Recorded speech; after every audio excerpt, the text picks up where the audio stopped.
नमस्कार, मी पंजाब डक। आज आहे 4 एप्रिल 2026।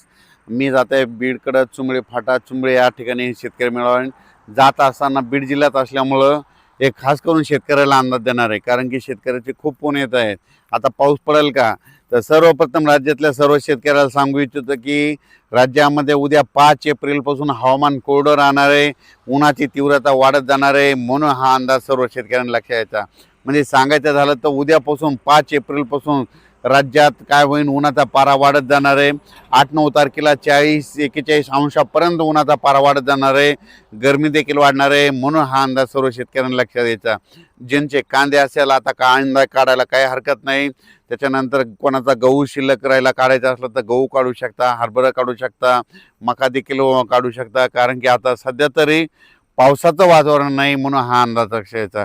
म्हणजे सांगायचं झालं तर 15 दिवस तरी आता सध्या तरी पावसाचं वातावरण नाही, म्हणून हे अंदाज लक्षात येतात। मग पावसाचं वातावरण कधी तयार होईल? फक्त पावसाचं वातावरण काय होईल, एप्रिलच्या शेवटच्या आठवड्यात मात्र पावसाचं वातावरण तयार होईल, म्हणून हे देखील सर्व शेतकऱ्यांना लक्षात यायचं। पण सध्या तरी आता 15 दिवस म्हणजे आजपासून तर चांगला 20 तारखेपर्यंत कसलाही पाऊस नाही, काही येणार नाही, म्हणून हा अंदाज सर्व शेतकऱ्यांनी लक्षात घ्यायचा। पूर्व विदर्भातल्या शेतकऱ्याला सांगू इच्छितो की आज फक्त 4 एप्रिलपर्यंत म्हणजे वर्धा, नागपूर, भंडारा, गोंदिया, चंद्रपूर, यवतमाळ, वाशिम, हिंगोली, परभणी, नांदेड ह्या पट्ट्यामध्ये आजच्या दिवसात तिकडं थोडं पावसाचं वातावरण राहणार आहे। पाऊस काही जास्त पडणार नाही, त्याच्यामुळे काही चिंता करायची नाही। उद्या पूर्व विदर्भ आणि पश्चिम विदर्भात देखील उद्या कोरडं हवामान होणार आहे, म्हणून हे देखील सर्व शेतकऱ्यांनी लक्ष द्यायचं। त्याच्यानंतर उत्तर महाराष्ट्रात देखील उद्यापासून म्हणजे उत्तर महाराष्ट्राकडे नंदुरबार जिल्हा झालं, धुळे जिल्हा झालं, जळगाव जिल्हा झालं, नाशिक जिल्हा झालं, अहिल्यानगर झालं, त्या सर्व जिल्ह्यातल्या शेतकऱ्याला सांगू इच्छितो की उद्यापासून हवामान कोरडं राहणार आहे, म्हणून हा अंदाज त्या शेतकऱ्यांनी लक्षात द्यायचा।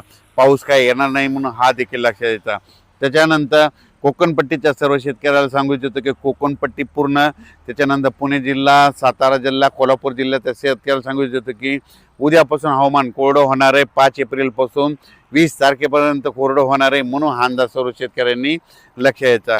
त्याच्यानंतर मराठवाड्यातल्या सर्व शेतकऱ्याला सांगू इच्छितो की बीड जिल्हा झालं, लातूर जिल्हा झालं, परभणी जिल्हा झालं, धाराशिव जिल्हा झालं, लातूर जिल्हा झालं, नांदेड जिल्हा, हिंगोली जिल्हा, त्याच्यानंतर जालना जिल्हा, संभाजीनगर ह्या जिल्ह्यातल्या सर्व शेतकऱ्याला सांगू इच्छितो की उद्यापासून हवामान कोरडे, ज्यांची हळद असेल तर तुम्ही काढून शिजवू शकता।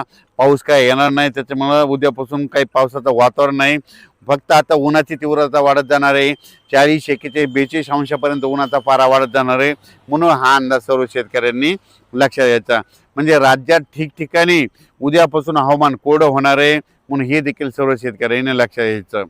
तर तेलंगणा, कर्नाटकच्या सर्व शेतकऱ्याला सांगू इच्छितो की तेलंगणा, कर्नाटक आणि त्याच्यानंतर छत्तीसगड, इकडे मध्य प्रदेश उद्यापासून हवामान कोरडं होत जाणार आहे, म्हणून हे देखील लक्षात यायचं।